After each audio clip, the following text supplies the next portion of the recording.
I'm Dr. Hansen, and today we are going to be talking about Sculptra. What is Sculptra? Sculptra is actually what's called a biostimulant. People will call it a dermal filler, but in reality, it's not a filler. Because a biostimulant, what it does is we inject it underneath the skin, and then your body produces collagen that's replacing some of the collagen that you've lost over time.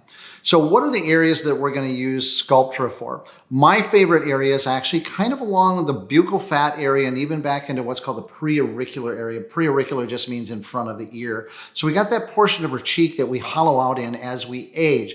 That's a primary area that we will use it, and that's probably the most common area we use it here. But believe it or not, it actually gets used in other areas. It can be used above the knees.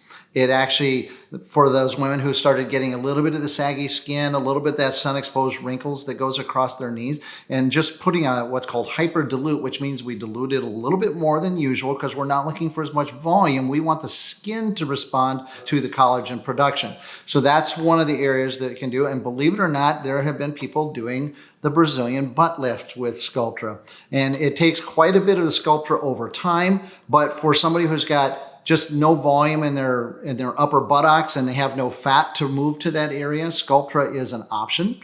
It can also help with some of those deeper divots for cellulite.